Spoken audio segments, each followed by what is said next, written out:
मुंबई के जुहू इलाके में नेताजी सुभाष चंद्र बोस की 121वीं जयंती पर विशेष कार्यक्रम का आयोजन किया गया। इस मौके पर मुंबई एनसीपी के अध्यक्ष सचिन अहिर कार्यक्रम में मौजूद रहे और बड़ी संख्या में एनसीपी के कार्यकर्ताओं ने इस कार्यक्रम में शिरकत की।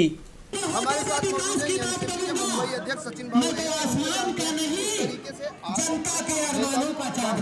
की जयंती पर है, तो सबसे पहले क्या कहना चाहेंगे? सुभाष चंद्र जी बोस जी ने जब आज़ादी नहीं मिल रही थी तो आप मुझे फूल दो, मैं आज़ादी दूँ। और देश में आज जिस तरह से माहौल चल रहा है कि आज़ादी मिलने के बाद भी लोगों के मन में एक सवाल हो रहा है कि क्या हम आज़ाद हुए कि नहीं। हमको बोलने के लिए आज़ादी नहीं है, हम लोग को चलने के लिए आज़ादी नहीं है, खाने के ऊपर भी आज़ादी नहीं है। एक जो माहौल होते आ रहा है, मुझे लगता है सुभाष चंद्र बोस जी की जयंती के माध्यम से हम लोगों में आह्वान कर रहे हैं कि जो आज़ादी हमारे इन सब नेताओं ने मिला कर दी, वो हमारे परम पूज्य भारत रत्न डॉक्टर बाबा साहेब अम्बेडकर जी ने घटनात्मक हमको देने का काम किया, उसका हम सही तरह से इस्तेमाल करें। केंद्र की सरकार हो, राज्य सरकार हो, ये भी घटने से चलनी चाहिए, ये दृष्टिकोण से हम लोगों तक पहुंचने का काम कर रहे हैं। भाव जिस तरीके से डीजल और पेट्रोल के दाम एक बार फिर बढ़ चुके हैं, डीजल पेट्रोल के दाम बढ़ चुके हैं, ये कहा गया था सरकार द्वारा कि जीएसटी परिषद की बैठक में इसे जीएसटी में लाया जाएगा। क्या वजह मानते हैं आखिर जीएसटी में डीजल पेट्रोल को क्यों नहीं रखा जा रहा है? गुरुदेव की बात है कि जिस तरह से सरकार ने इसके पहले काम करने का काम किया था और जीएसटी के माध्यम से उन्होंने ये सब प्रक्रिया को की, अब तो सैनिटरी नैपकिन के ऊपर भी जीएसटी लगने का काम किया। तो यह आज सवाल ऐसा है कि लोग और सरकार किसके लिए काम कर रही है, ये सवाल नहीं हो रहा है। पेट्रोल और डीजल के भाव इतने बढ़ते जा रहे हैं और अंतर्राष्ट्रीय स्तर के ऊपर भाव कम होते जा रहे हैं, फिर भी जिस तरह से महंगाई बढ़ती है उसके ऊपर काबू करने का काम करना चाहिए, वो दी नहीं जा रही है। एक बाजू में हम महंगाई कम करेंगे, दूसरे बाजू में महंगाई कम नहीं हो रही है, ऐसा दावा किया जा रहा है। और जीडीपी जो बढ़ना चाहिए, अगर महंगाई बढ़ रही है तो जीडीपी भी नहीं बढ़ रहा है। इसका मतलब ही ऐसा है कि पूरी तरह से देश में एक राजनीतिक अस्थिरता और एक आर्थिक अस्थिरता हो रही है। 2019 का चुनाव शिवसेना अलग लड़ने की बात कही, वही बीजेपी कहती है कि युति में सरकार। क्या कहना चाहेंगे? बार इस तरह से एक दूसरे को मुझे लगता है कि शिवसेना 2019 में अलग लड़नी चाह रही है, हर एक पार्टी अलग लड़ने के लिए है, लेकिन अब अगर वो सरकार से खुश नहीं है तो सरकार से बाहर क्यों नहीं पड़ रही है? यानी 2019 तक के पूरे फायदे लेने का, सरकार में पूरे रहने का और विपक्ष की भूमिका लेने की, और फिर वहाँ में हम कहने का कि नहीं हम सरकार से नाराज है। मुझे लगता है लोग ये सब समझ रहे हैं। जो नेगेटिव इनकम्बेंसी जो इस सरकार के बारे में हो रही है, वही शिवसेना के बारे में होने वाली है। 2019 में बीजेपी अलग लड़े, शिवसेना लड़े, लोग इन लोगों को बाजू में रखकर ही समविचार के लोगों को इस वक्त मौका देंगे, ऐसा वातावरण। साफ तौर से कहे कि शिवसेना अगर 2019 का चुनाव अलग लड़ना चाहती है तो सबसे पहले सरकार से बाहर क्यों नहीं आती? आखिर सरकार में बना भी रहने चाहते हैं और ये ऐलान करते हैं कि हम आने वाले समय में 2019 का चुनाव बीजेपी से अलग होकर लड़ेंगे। इस मौके पर नेताजी को याद करते हुए एनसीपी नेता और कार्यकर्ताओं ने मोदी सरकार की नीतियों पर सवाल उठाए। नेता सुभाष चंद्र बोस के 121वीं जयंती के मौके पर मुंबई में राष्ट्रवादी कांग्रेस पार्टी द्वारा जयंती साझा की गई है। हमारे साथ मौजूद है एनसीपी की विधायिका जो है, उनसे जानते हैं। ताई, सबसे पहले तो जिस तरह से नेता सुभाष चंद्र बोस की जयंती को एनसीपी ने एक अलग अंदाज में आज साझा किया, क्या कहना चाहिए? सुभाष चंद्र बोस जी एक हमारे देश के महान नेता थे। जब ब्रिटिशों का राज था तभी उन्होंने एक अपनी आर्मी बना के इस देश को अलग तरीके से कैसे स्वतंत्रता हो सकती है उसका उन्होंने लोगों को मार्गदर्शन किया था। उनकी सुभाष चंद्र बोस जी की 121वीं पुण्यतिथि जन्मतिथि आज है, जयंती है, और उसका कार्यक्रम भी है। फिर हमारा हमेशा महाराष्ट्र में जो हल्दी कुमकुम रहता है, तो संक्रांति के दिन तिल गुल के लड्डू दे के महिलाओं को हल्दी कुमकुम लगाने का दिन हमारी आरती सुरवे जी ने रखा है, आरती साळवी जी ने रखा है। और इसमें कार्यक्रम में बहुत बड़ी तादाद में महिलाएं सहभागी हुई है। हमारे यहाँ के नगर सेविका जो है वो भी हमारी इस कार्यक्रम में सहभागी हुई है। हमारे अध्यक्ष सचिन भाऊ अहिर जी यहाँ पर आए थे और बड़ी तादाद में अभी महिलाएं भी आ रही है, क्योंकि ये 7 बजे का टाइम बहुत महिलाओं को दिया था। और ये कार्यक्रम जो होता है कि भाई आप भाईचारे से रहो, एक साथ रहो।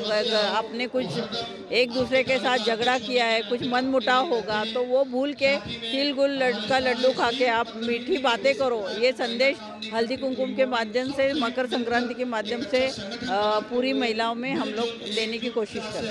अगर महंगाई की बात करें तो लगातार एनसीपी की तरफ से विद्या चौहान लगातार महंगाई को लेकर आगे हल्ला बोल आंदोलन शुरू किए हैं, लेकिन अब अगर हम बात करें तो फिर से डीजल पेट्रोल के दाम में बढ़ोतरी की गई, जहां सरकार ये कहती है जीएसटी परिषद की मीटिंग में हम इसको जीएसटी के अंदर रखेंगे, लेकिन क्या वजह मानती है अब तक जीएसटी के अंदर उसको नहीं रखा जा रहा है? जी देखिए, मोदी सरकार का ये बहुत बड़ा अपयश है कि उन्होंने कहा था कि महंगाई हम लोग कम करेंगे, लेकिन महंगाई को वो काबू में रहे। इससे मनमोहन सिंह सरकार में अंतर्राष्ट्रीय मार्केट में क्रूड ऑयल की कीमतें जो थी 165 प्रति डॉलर थी और आज 35 और 36 रुपये प्रति डॉलर बैरल की होने के बावजूद भी ये सरकार महंगाई पे कंट्रोल नहीं रख सकती है, क्योंकि ये सरकार जो है ये जो डीजल और इसके व्यापार करने वाले बड़े बड़े व्यापारी, रिलायंस है, ऐसे लोगों के साथ है। ये हमें अभी समझ में आ गया। लोगों के भी आज पेट्रोल का भाव प्रति लीटर 81 रुपीज़ पर लीटर हो गया है, यानी डीजल के भाव बढ़ गए। तो महंगाई को आप कैसे कंट्रोल रखेंगे?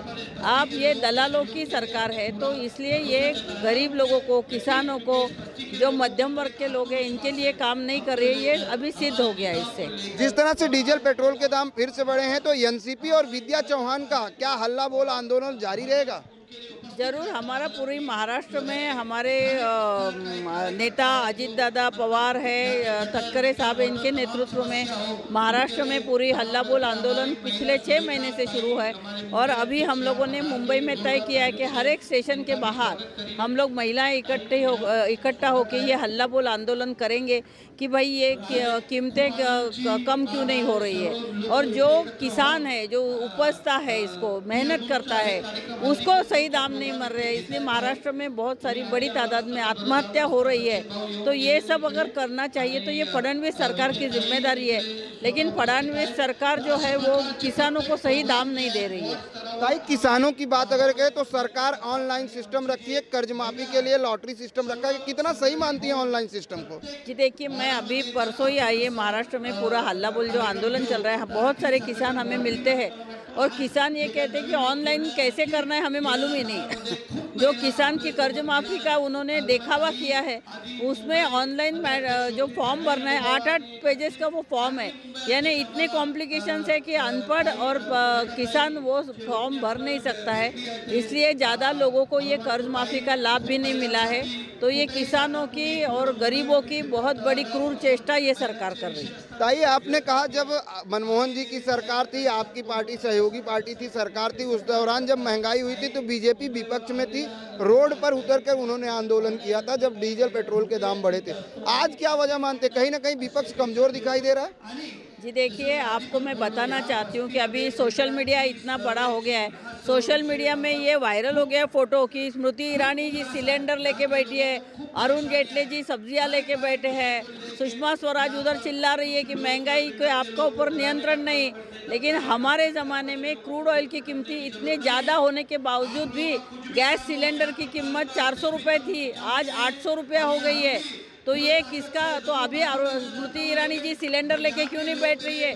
क्योंकि उनको मिनिस्ट्री मिल गई। उनको क्या, वो तो सीरियल में काम करने वाली एक्ट्रेस है, वो उसको क्या लेना देना है कि भाई सिलेंडर के भाव बढ़े या इसका, उसका तो काम धंधा जो है जोर से चल रहा है, क्योंकि अभी वो मिनिस्टर बन गई। ताई, एनसीपी ने भी प्रोटेस्ट किया था सिलेंडर सब्जी लेकर। इसके पहले अगर हम बात करें तो जब प्रोटेस्ट हुआ था, आने वाले समय में किस तरह का प्रोटेस्ट होगा महिलाओं द्वारा? जी देखिए, अगले साल भर, अभी मकर संक्रांति हो गई, अगले 1 साल पूरी मुंबई में हम लोग हर एक स्टेशन के बाहर ये महंगाई के खिलाफ और बेरोजगारी के खिलाफ ये बहुत बड़ा आंदोलन हम लोग करेंगे। आने वाले समय में बड़ा आंदोलन होगा। आलमगीर जी, क्या वजह मानते हैं कि इस तरह से सबसे अलग कुछ हट के प्रोग्राम करना वार्ड में 171 में, जिस तरह अगर बात की जाए तो 171 में आपने कुछ अलग किया है, नेता सुभाष चंद्र बोस की जयंती को जो है मना रहे हैं, क्या कहना चाहेंगे? नहीं, अलग नेताजी सुभाष चंद्र बोस जी भी, उन्होंने भी कुछ तैयारी किए थे पहले, जो भाई देश को आज़ादी देना है तो हमें किस तरह से देना है, उसके लिए उन्होंने भी तैयारी किए थे। तो हम भी चाहते हैं उस तरह से कुछ तैयारी नया हो, क्योंकि आज के जो सरकार चल रही है ऐसा जो पुराने गांधी जी वाले नहीं है। तो इनके लिए अभी मैंने सोचा नेताजी सुभाष चंद्र बोस के हिसाब से हमारे को कोई कदम उठाना होगा। इसके लिए मैं उस कदम पे आगे करते हुए नेताजी सुभाष चंद्र बोस को मैं आगे बढ़ाना चाहता हूँ और उसी कदम पे मैं आगे चलना चाहता हूँ। हमारे वार्ड को मजबूत करना चाहता हूँ। इसके हिसाब से मैं एनसीपी राष्ट्रवादी कांग्रेस पार्टी को और मजबूत करने के लिए ऐसे कदम लिया हूँ। क्या क्या योजनाएं चला रहे हैं अपने वार्ड में एनसीपी द्वारा? एनसीपी द्वारा भी काफ़ी यहाँ काफ़ी इस्लाम लोग को पहले बोला जाता था। दो झोपड़पट्टी क्या पात्रा अपत्रा का लेके लफड़ा चालू था, मैंने उनके ऊपर भी काफ़ी कार्रवाई किया हूँ। और मैं चाहता हूँ हमारे यहाँ जितना रहने वाले, क्योंकि 2000 झोपड़पट्टी पीछे है, तो 2000 झोपड़पट्टी को आगे सबको पात्रता हो, इसके लेके मैं एक कार्यक्रम चालू है मेरा।